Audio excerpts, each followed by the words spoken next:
Oh yes, yes. No, but the original Bangladeshi flag had a map of Bangladesh in the middle. Yeah.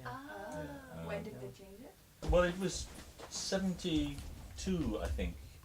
And it's very interesting why that is, why it is believed that is, because at that time uh, the term Bangladesh referred to West Bengal. So here was another entity called Bangladesh.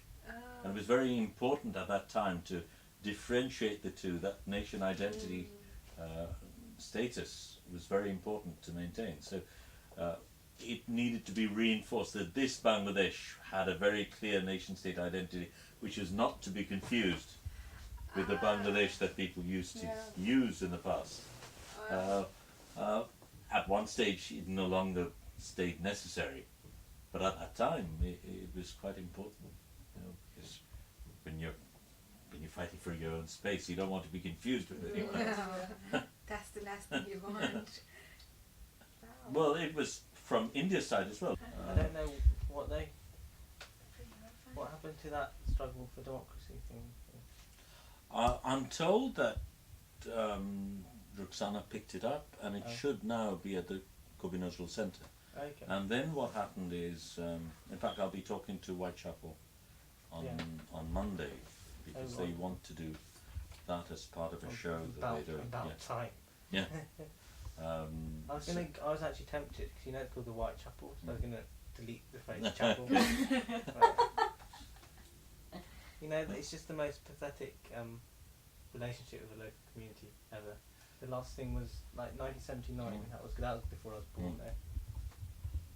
But there's like Farida Majid and Kaiser Hogg. There's loads of and even Navera Ahmed, who was an assistant for Henry Moore. There's loads of and then Zainul Abidin taught at Slade. There's loads of connections with British art history. Yeah. No one's bothered to map out. They're just too lazy. Obliterated. Yeah. I mean, I saw that. To do. Yeah. Well, what I also found is there's a poetry, a library of poetry in the South Bank. The reason I bring it up is I went to this poetry library, and it had a section on Bangla poets. It didn't have Nazrul Islam. I mean, pretty phenomenal. Yeah. So I don't know who makes up these things, but obviously these are organisations that have people running them who are salaried and get funding. It's not that. I think it's a lot to do like black urbanism is a way in which they define anything that's not white, and it almost overtakes every narrative. I don't think I've seen Mark Seeley talk. I know a lot. Sorry, I know Paul Goodwin, the Tate curator. I talked to him about Asia. He took like 4 pages of notes, and he was like, I had to point out to him that half of the South Asians in Britain had been through Africa, through Uganda and Kenya. And he's like, oh yeah, and it just never clicked with him before. I just think, what's your job? And then he hadn't heard of Tagore. I mean, he's a really nice guy, by the way. For instance, right now there is this show which will be at the Whitechapel about South Asian photography. And it's been curated by Sunil Gupta and Radhika Singh. How come that is allowed to happen? No presence of any other countries, and sort of the other countries being taken almost as add-ons at some point. Yeah, exactly. It's a hierarchy. It goes India, Pakistan, and Bangladesh, and then what's India? It's Delhi and Mumbai representing the whole. Yeah, it's true. Just and that hierarchy, it's not. It's the same with like that. Continental representation applies elsewhere. So like, even in the black British diaspora, it's like Nigeria, Tanzania, Kenya, and then someone like the Somalians, like the Somali community based in Tower Hamlets in East London, they have the exact same problem, and they haven't been represented. But it's the same hierarchy. All people know about Somalis, pirates. So.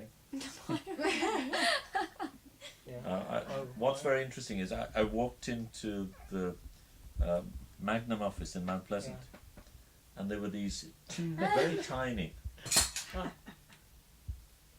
Oh yes, you could be Superman, Superwoman. There. So, but there were these. Oh yes.